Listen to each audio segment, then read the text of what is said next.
Welcome to the Irish Pagan School podcast. Your hosts are authors and co-founders of the Irish Pagan School here in County Waterford, Ireland, Laura O'Brien and John O'Sullivan. Fáilte. Can you practice Christianity as well as paganism?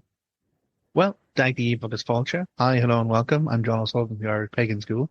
And recently I responded to a question about mixed pantheon belief structures, as in people who follow or believe in different pantheons and deities. And it was specifically a query about worshipping the Norse gods and the Irish gods. And I was able, of course, to give some direction, some pointers, and to kind of talk about the history of Norse people in Ireland and how there is historical crossover. So this necessitated a follow-up from someone else who has asked the following question. And I think it's a very detailed kind of question, and I wanted to honor that by reading it out. So this one comes from Valentina X8266, and it is, can I practice Christianity as well as paganism? I know that the Catholic Church, religion I was baptized in as a baby and raised with, would say no and denounce me as a heretic for even the suggestion that I am not for even that suggestion, but I'm not particularly concerned with what the Catholic Church thinks. Okay, yeah, I can support that. My stance or relationship to Christianity is that I do believe in Jesus Christ and that he was a man who walked on this earth, and I believe in the message that he taught while here. Love everyone as I have loved you. Let he who is without sin cast the first stone. Do unto others as you would have done unto you. Things such as that, as they were taught to me. However, I have no respect for the Catholic Church as an institution and do not acknowledge its authority. The corruption and the rampant abuse and hypocrisy in it drove me away from faith and spirituality entirely for years, and I have only began to return to a spiritual or religious path once I realized my problem was with the Church as an institution and the people abusing power rather than faith or belief in the teachings or faith in general. I began to be called to the Irish or Celtic paganism about a year ago, and in particular I feel called to bridge it and to work with my ancestors. The more I learn about her, the more I feel her energy has been around me for many years. I just did not understand or have the words to describe it. Similar to how you described finding your way to the title. That was me, and something I shared. Much of my recent learning has been with the IPS channel, Gurav Mahaga, thank you, as well as with the Om Academy and books on the subject that my family already owned. I feel a call to both paths in a way neither one feels wrong.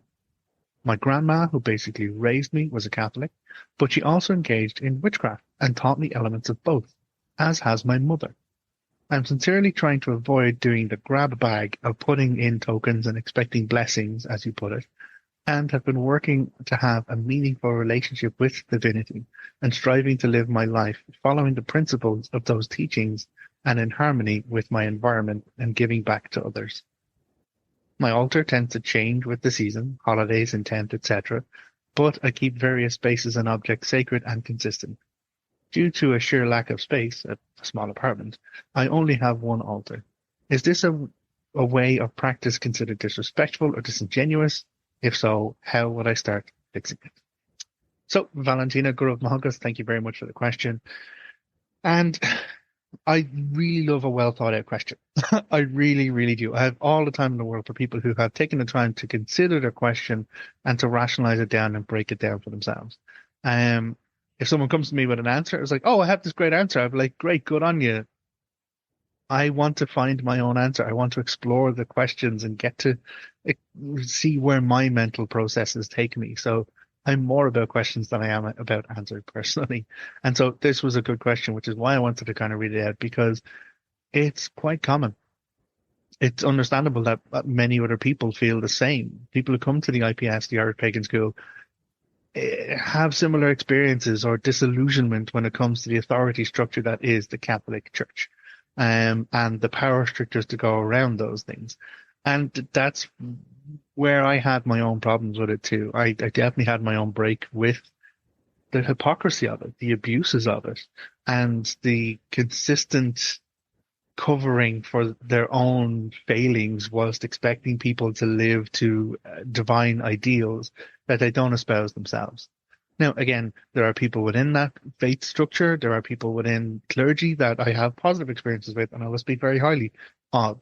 Um, and I will have all the time in the world for them, and conversations with them are very enlightening as well. But like you, Valentina, it is about the authority and the structure, the power structure that has been built around it, about finance and control and domination. And talking about Ireland, like, I include the Catholic Church as people who colonized Ireland, and we still have a difficulty separating church and state in this country, and to try and move towards a secular to society and allow for place for spirituality, allow place for faith, but not at an institutionalized level, not to the degree that it controls the education system of an entire country, for example, or the reproductive rights of an entire country. Anyway, yes, not to get off topic, really to kind of get back to your question, can I practice Christianity as well as paganism? The answer, not hard to say. You can do whatever path you feel right for you, because at the end of the day, I'm honored that you would ask the question and you would see me as someone who could provide an answer, but it's not for anyone else to dictate to you your spiritual existence. Now, with that said, again, always caveats and addendums, it is about approaching it with honor and honor, honesty, and ethics. And that's where it is about finding as much information as possible and approaching things respectful of the cultures that they come from, respectful of the origins that they come from, and the practices that have evolved over the time. Like, I'm not just going to turn around and say I can just start believing in indigenous First Nation kind of ritual practices. I have no connection to that culture. I have no connection to that landscape. I have no connection to that people. Now, I do know that there's a strong bond between First Nation tribes and Irish tribes because of how we have supported each other and recognized each other as victims of colonialism over fucking generations and hundreds of years. But that doesn't entitle me to take from those cultures. In the same way, like, I'm not going to start practicing.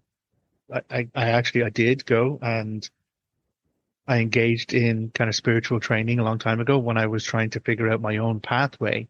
And that involved like energy work, Reiki healing, and chakras. And I was like, this doesn't feel right for me because what I was being educated with had been completely devoided from its culture as to be almost unrecognizable of the culture. It was taking the words and it just got very confusing very quickly. And I felt wrong engaging in those practices of energy work. And I had to find a different way to work that for myself. So the feeling wrong and the feeling right is something that you mentioned, Valentina. Like, it is about that being open to being wrong, being open to being corrected, but also pursuing that core equivalence, that right relationship, that fundamental feeling of it is right. And not because ego tells me so, or not because like I really want it to be, or I imagine it as such. It's kind of devoiding all of those niggles of personal identity and getting down to what is the fundamental truth of my spiritual existence, which is a deep psychological process, which isn't done easily and isn't ticked over a weekend's conference with a special certificate at the end. It is about a lifelong pursuit of how do I honor my spiritual self and how do I honor my spiritual connections every day? How do I live to those values? How do I display those values that inherently give me spiritual fulfillment? In the same way as we need physical exercise to give us physical fulfillment. We need emotional connection to give us emotional fulfillment. We need intellectual stimulus to give us intellectual fulfillment.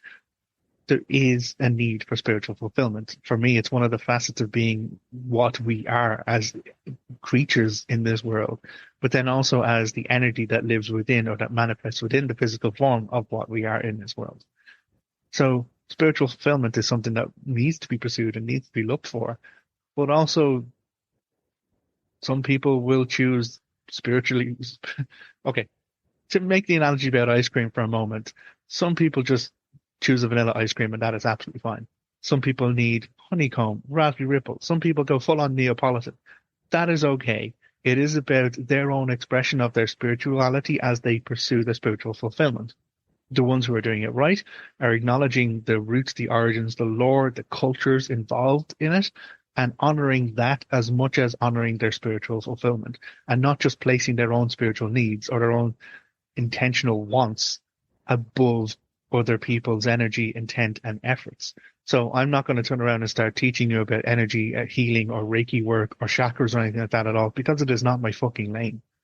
It is not for me to speak over native voices who come from the culture where that expression of spirituality is rooted. In the same way, I'm not going to start talking or teaching about First Nation deities and the landscape in which they develop and the cultures that they come from, because again, it's not my fucking lane. Even if I do know stuff about it, even if I have explored a whole lot of information about various types of spirituality, because I did, when I went on my own spiritual journey, when the disillusionment with the Catholic Church arrived for me, I went to read as much as I could. I went to explore as much as I could to try and find out where it fits for me. Where do I find my spiritual fulfillment? And I was even given books that I'm not supposed to have read by people within other spiritual pathways. And I honor that and I accept that and I'm grateful for it. But I'm not going to start teaching and talking about those other things because it's not for me to do it. But if I have elements of that I honor and practice within myself, then it is just about honoring and practicing that within myself, for myself, if that makes sense. So, to try and stay on topic and not get too far off into John rants about spiritual growth, it's not for anyone really to tell you no or tell you call you a heretic. It is about you being honest and honorable and ethical in your pursuit of spiritual fulfillment. Because that means that you're living in right relationship with yourself, but also acknowledging the efforts and energy of the generations of people who've gone beforehand exploring those practices. And this is where I'd like to connect it to the other element to your story there, Valentina, the generational element. If you have practices that have been handed to you by your mother, by your grandmother, down your matriarchal line, that is something to be honored for itself. That is something to be acknowledged as part of your lived spirituality and your lived practices. In fact, there are many kind of practices that we have in Ireland that have been handed down through matriarchal lineages over the generations. So you include that in your story. Living a full, spiritually ethical and honorable life does involve honoring the practices of your ancestors and your lineage in that way. And so, yeah, keep doing what you're doing, but be open to the fact that you might need more education, that there's stuff that you need to learn. Even me, I will always be a student. I will always be open to the fact that I could be wrong and I want to know more. I want to explore questions when I'm presented with them and figure out, do I need to grow in a different direction? Do I need to change something that I'm doing? A while ago, I designed a t-shirt which came out of a conversation. We were hosting online live sessions at the school every second Saturday of the month. It is just community service. It's just gatherings, people coming around, talking and being around each other, acknowledging and seeing each other. If you're on the mailing list, you can join them. They're second Saturday social sessions because I love alliteration. But there was banter happening in one of those, which came to a very entertaining thing, which I then designed onto a t-shirt because people thought, oh yeah, that'd be fun. Yeah, we should totally get a t-shirt from that. And I was like, I can make that happen. But then I was contacted by someone after I launched the t-shirt saying, you do realize the wording that you're using there is in a way anti-Semitic. And I was like, oh, fuck, I did not know that. And I pulled the t-shirt, pulled the blog, pulled the video, and removed it entirely. Because I didn't know what I didn't know. But the onus was on me to do better when I did know. And, it was someone that I absolutely trusted, and it wasn't just a knee-jerk opinion from a random person in the internet. But even so, I don't want to be a cause of hurt or harm because of ignorance. So that's where we need to approach all of our practices. Be open and be compassionate and respectful to being wrong and to knowing that we need to grow and do more and do better. Don't get caught up in this hardline mentality that we see from the Catholic Church and from that kind of process of, if it's not our way, it's a heretic. If it's not our way, then you're doing it wrong. If you don't follow the one true God, then you're going to hell, fire, damnation, blah, blah, blah.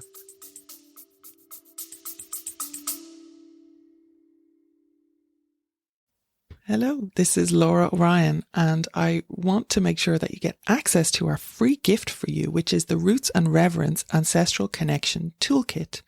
So this is a 5-day guided exploration, which will be delivered to you free over email series, and it's as enlightening as it is grounding. It's designed for anyone who feels a kinship with Irish paganism, whether you carry Ireland in your blood, your heart, or the soul memories of lifetime past. There is no cost, only the promise of authentic connection to Ireland, as ever from us. So go to irishpagan.school/roots, that's ROOTS, to get your ancestral connection toolkit. And again, it's all free, delivered free over 5 days. There's resources, there's exercises, there's connection, there's all sorts of cool stuff. So I hope you enjoy that. It is our free gift to you for being a valued podcast member. So back to the episode.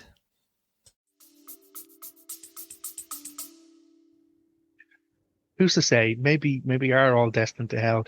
Maybe actually, hopefully for me, when I pass out of this life, I'll go to Chalkdun, which is the house of the dead in the ancient Irish mythology, which is specifically referred to by a Christian monk who wrote down the stories about Chalkdun and then included a paragraph at the bottom saying that's where the heathens and unbelievers of the one true faith go when they die. I'm like, great, sign me up for Chalkdun. I'm there, punch my card, check me in. I'm sure I have a standing reservation that Dagdas holds a room for me, because he's also known as Dag the Dawn. He does function in that capacity, overseeing the dead. But back to Valentina. Sorry for the tangents. I apologize. It is about honoring your own processes and honoring your ancestry and exploring things with an open mind and a quest towards ethical fulfillment of your spiritual self. In regards to the altar space, if it functions for you, that's fine. There's no judgment. It is about making it an active space that you visit on a regular basis, that you engage in your spiritual practices and spiritual activity with.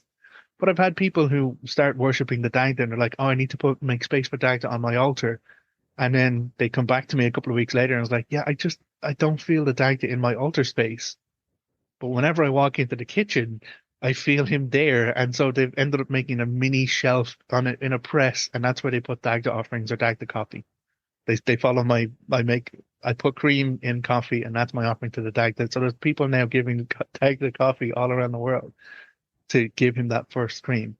But it doesn't, the person felt the kitchen is where that makes it right for me. And so I asked, is that right? Is that wrong? And I was like, it's not for me to tell you how your altar works for you. It's for you to be engaging actively and energetically with that space for your spiritual process and spiritual growth. And if it works for you, you'll know. If you're feeling that it doesn't, change it. So, yeah. It is about respecting yourself, respecting your processes, and respecting your ancestry and your lineages, and then respecting the cultures that those practices come from.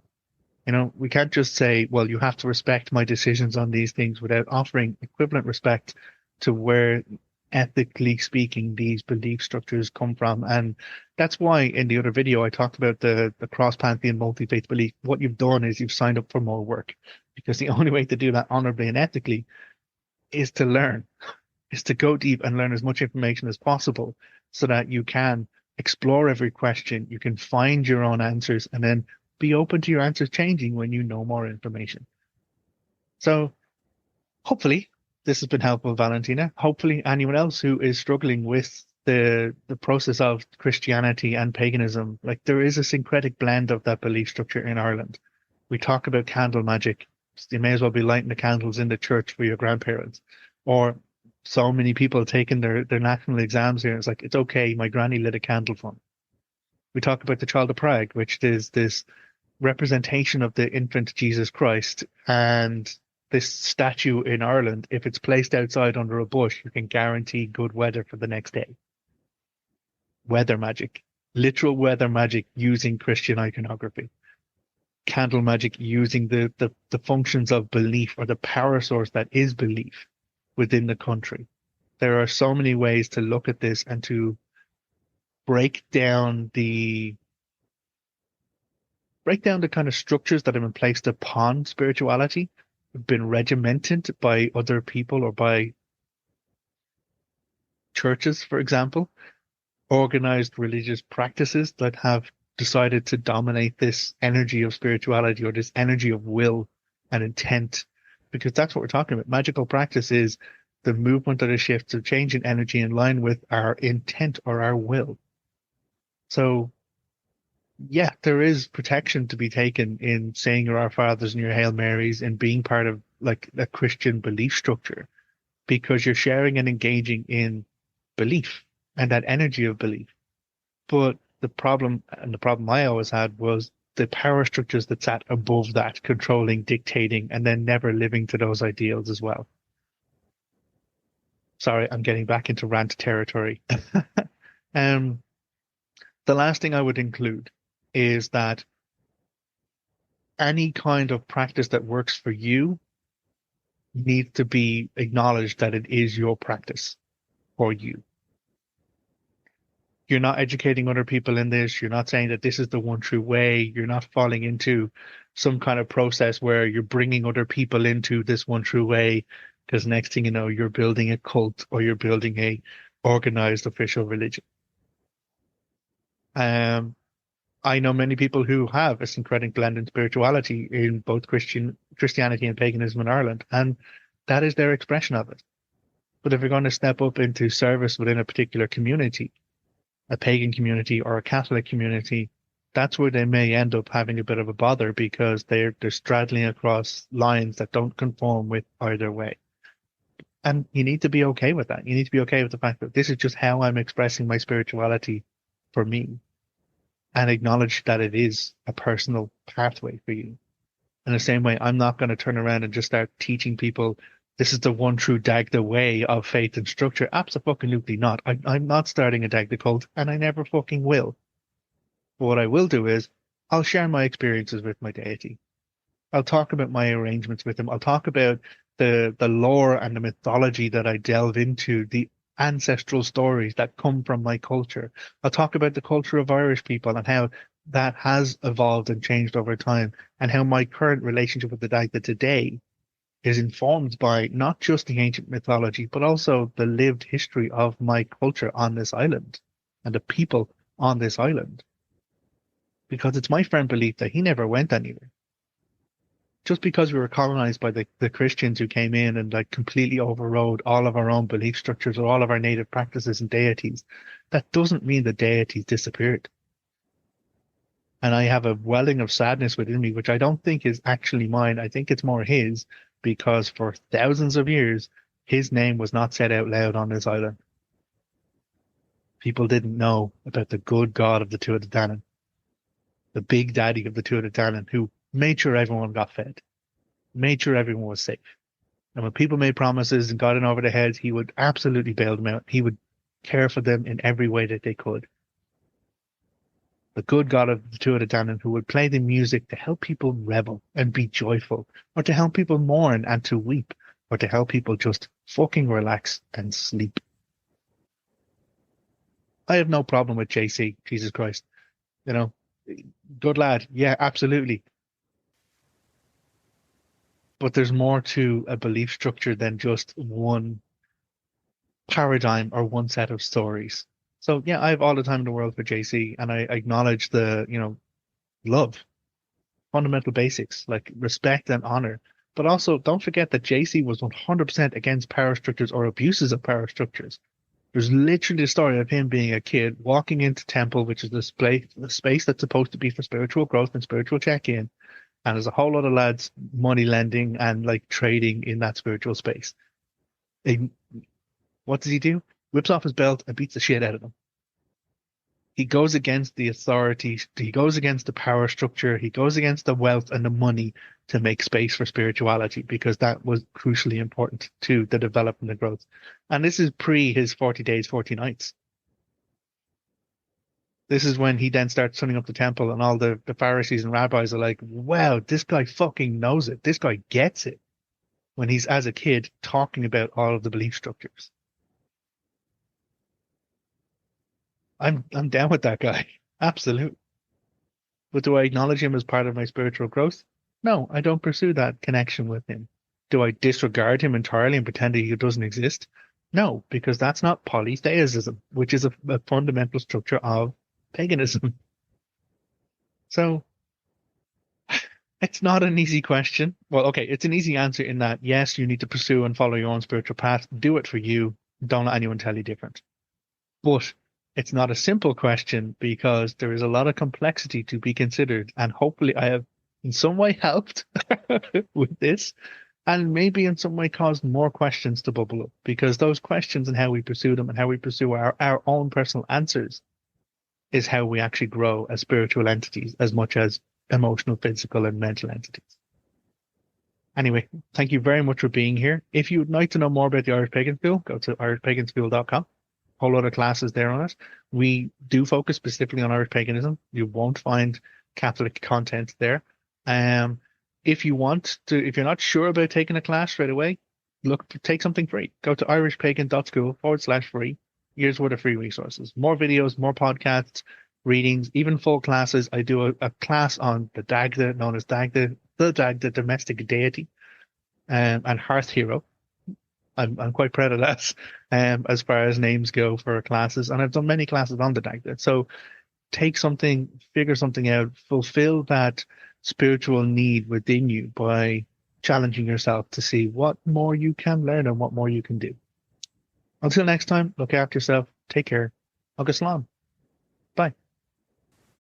If you enjoyed this podcast, please leave us a positive review in your podcast listener. Then head over to irishpaganschool.com and enroll in one of our free or paid courses. Slán go fóill, and we will see you next time.